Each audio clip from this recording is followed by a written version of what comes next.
You. అఖిల గారు, ఈ జనరేషన్లో చాలా మంది లేడీస్ అంటే 90% వరకు కూడా పీసీఓఎస్ వల్ల చాలా ఇబ్బంది పడుతూ ఉన్నారు కదా. సో పీసీఓఎస్ అంటే ఏంటి, దాని సింటమ్స్ ఏ విధంగా ఉంటాయి? ఓకే, సో ఫస్ట్ మనం పీసీఓఎస్ తెలుసుకునే కన్నా ముందు లెట్స్ అండర్స్టాండ్ మెన్స్ట్రల్ సైకిల్ అంటే ఏంటో. సో మనందరికీ తెలుసు విమెన్ అందరికీ 28 to 30 days ఆఫ్ సైకిల్ ఉంటుందని. సో కొందరు 28 ఉండొచ్చు, కొందరు 30 ఉండొచ్చు. బట్ అన్ఫార్చునేట్లీ ఇప్పుడు 45-50 months లాంగ్ కూడా వెళ్తుంది. That is again irregular period. That is a clear sign of the PCOS.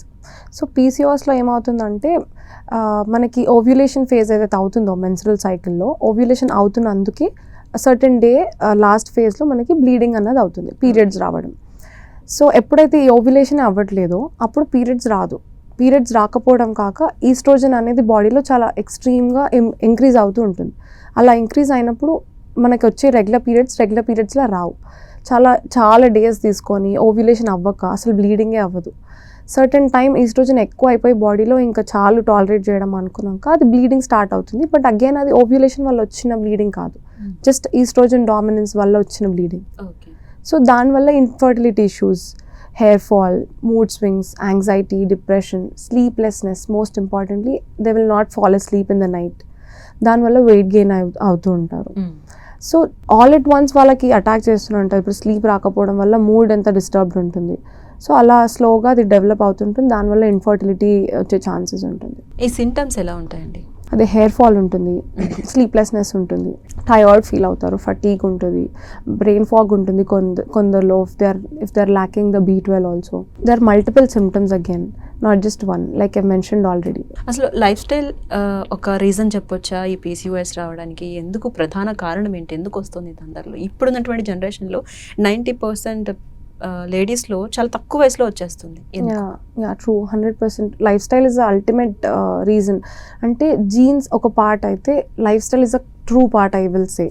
అంటే లైఫ్ స్టైల్ అంటే ఫర్ సపోజ్ మనం చూస్తే మన waking up is different, sleeping is different. So అది మెయిన్ థింగ్ టు అండర్స్టాండ్. మళ్ళీ food, everything we order, we don't eat cooked food. Even if you're eating cooked food, again దాంట్లో it should B junk. So దానివల్ల there is lot of insulin resistance బాడీలో. Insulin resistance ఎప్పుడైతే develop అవుతుందో బాడీలో, స్లోగా your body will understand, like hormone imbalance అవ్వడం, gradually you will develop the PCOS. అని ఇంతకుముందు అన్నారు ఇన్సులిన్ రెసిస్టెన్స్ అని. అసలు ఇన్సులిన్ రెసిస్టెన్స్ అంటే ఏంటి? సో ఇన్సులిన్ రెసిస్టెన్స్ అంటే ఏంటంటే, మనం ఏదైనా ఫుడ్ తిన్నామనుకోండి, ఓకే, యూజువలీ అది గ్లూకోజ్లా బ్రేక్ డౌన్ అయ్యి మన సెల్స్ దాన్ని తీసుకుంటుంది. అంటే మీరు నడవడానికి, పడుకోవడానికి, మాట్లాడడానికి, తినడానికి ఏదైతే ఎనర్జీ వస్తుందో అది గ్లూకోజ్ నుండి వస్తుంది. సో వన్స్ మీరు తినగానే మన సెల్స్ ఆ గ్లూకోజ్ అనేది అబ్జార్బ్ చేసుకుంటుంది ఫర్ బీయింగ్ యాక్టివ్, మెటబాలిక్గా ఉండడానికి. సో ఎప్పుడైతే ఆ సెల్స్ ఆ గ్లూకోజ్ తీసుకోవడం ఆపేస్తుందో, they will just close the doors. అసలు ఇంకా యాక్సెప్ట్ చేయట్లేదు సెల్స్ని, అక్కడ ఇన్సులిన్ వర్క్ చేయట్లేదు అని అర్థం. అంటే actually insulin will give you the glucose to the cells. ఆ ఇన్సులిన్ అనేది అసలు పని చేయట్లేదు ఇంకా ఫర్దర్, నాట్ కంప్లీట్గా, బట్ ఇప్పుడు పని చేయడము, లేకపోతే సెల్స్ అసలు యాక్సెప్ట్ చేయకపోవడం గ్లూకోజ్ని. అప్పుడు స్లోగా ఇన్సులిన్ ఎక్కువ అయిపోతుంది బాడీలో, ఇంకా రిక్వైర్మెంట్ ఉందేమో అని చెప్పి. అలా స్లోగా ఇన్సులిన్ ఎక్కువ అయిపోయి the cells will become resistant only. So అప్పుడు ఇన్సులిన్ రెసిస్టెన్స్ డెవలప్ అవుతుంది. అండ్